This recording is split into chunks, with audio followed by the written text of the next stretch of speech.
We're now delighted to be joined over the telephone by our guest for this afternoon, Dr. Saeed Al-Kholy, the economic expert. Dr. Saeed, it's a very good afternoon to you, sir. Good afternoon.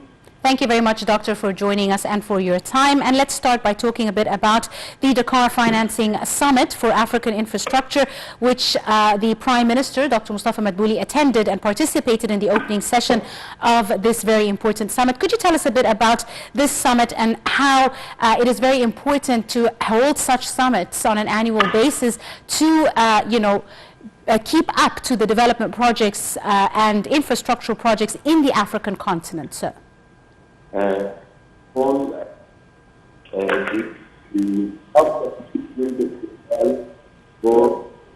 developing the fund for developing a nation, which Mr. Mabouki attending this conference on behalf of the Fattah.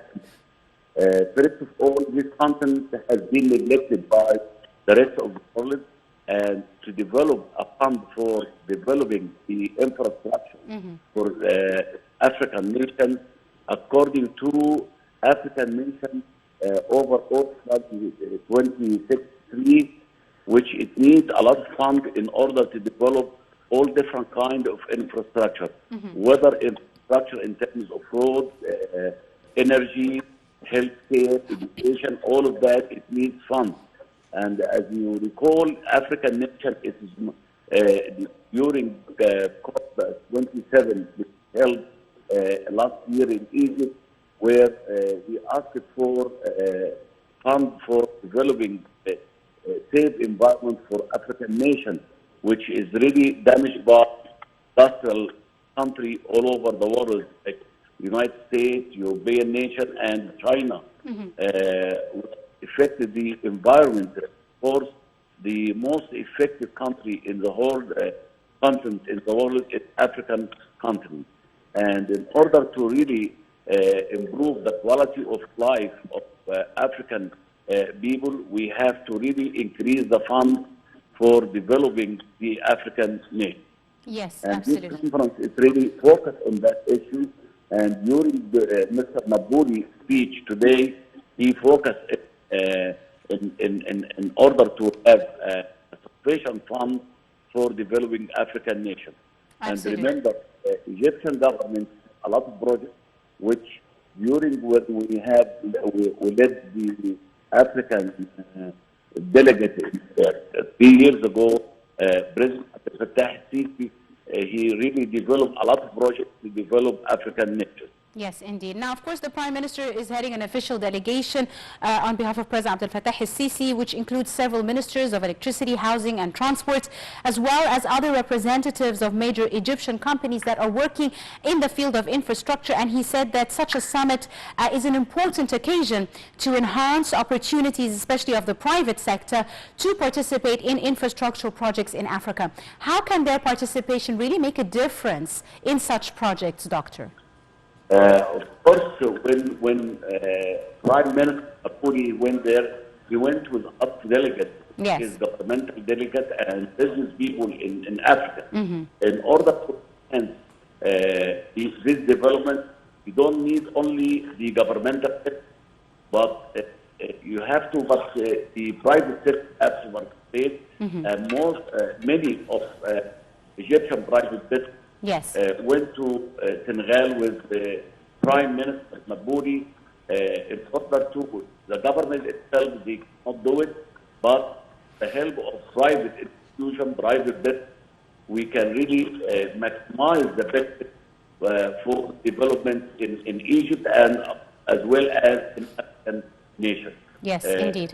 We need very urgent now in Egypt and in African nations to accommodate the private sector plus the public sector in order to enhance the development of African. Yes. Dr. Sayed, also such a summit gives Egypt a great platform, to offer investment opportunities to international business communities, to also know more about investment opportunities in Egypt and further link with more African countries. How important is this, interconnectivity between African nations in this regard, sir?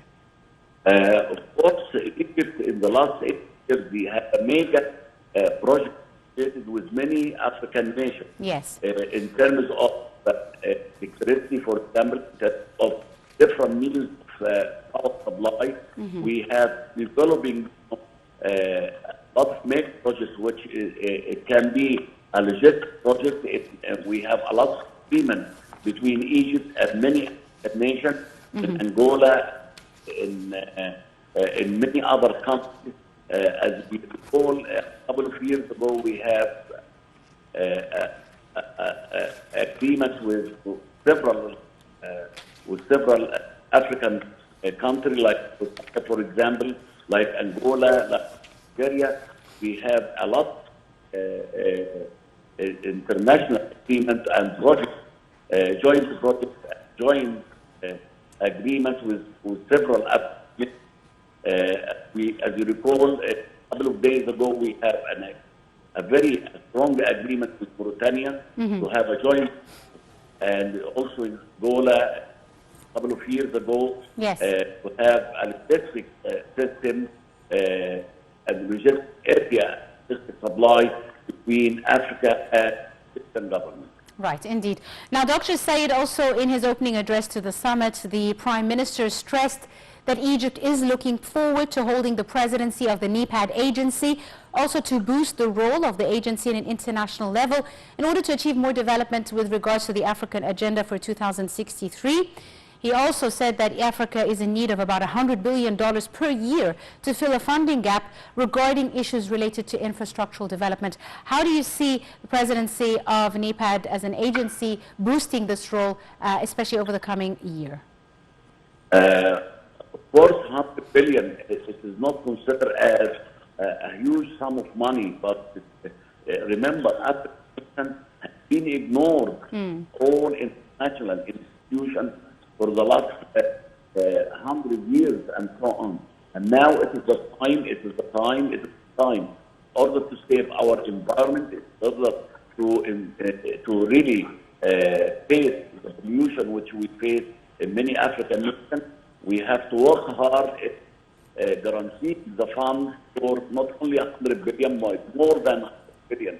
And the presidency said that several times in many international arena, United Nations, the African Summit, the European Summit. Remember, we have a summit in Paris a couple of months ago, and presidency really focused on providing the necessary funds in order to develop Africa in the future according to 26-3 strategy. We are working hard with our African leaders in order to really guarantee this fund for Africa to improve all different sectors: industrial sector, agriculture sector, healthcare sectors, and of course educational sector. And Egypt really playing an Egyptian leadership, working on different actions in order to Africa strong and better for the. Indeed. Dr. Sayed, one final question, if I may. Now, addressing the opening session, the Senegalese President Macky Sall said that there are various programs that are focusing on development of means of transport and infrastructure in Africa. But he also said the continent faces huge challenges, especially in this field. What kind of challenges do you see, and how can, endeavors of government funding and AU Development Agency and NEPAD work together to link communication projects between African nations? Remember, the nature energy is the people. Yes. We have to really invest in human capital. We have to really, education is a very essential one. Yes. That is a challenge. We have to, really, the Egyptian government, the Ministry of Education and the higher education should build the bridges with many African institutions and universities in order to really have an overall agenda for education in Africa. Another challenge is the healthcare issue. Remember, a lot of pandemic is going on in African nations, and we should really bear the bridge in healthcare sector with many African nations. So without these two challenges, education and healthcare, we can really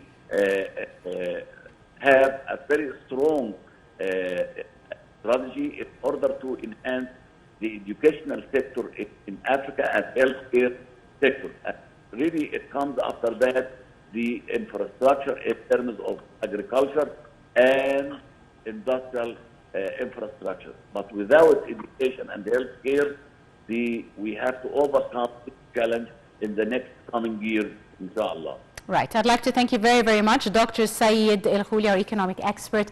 Thank you very much, sir, for your time and your insight and for joining us on today's episode of Cairo Local.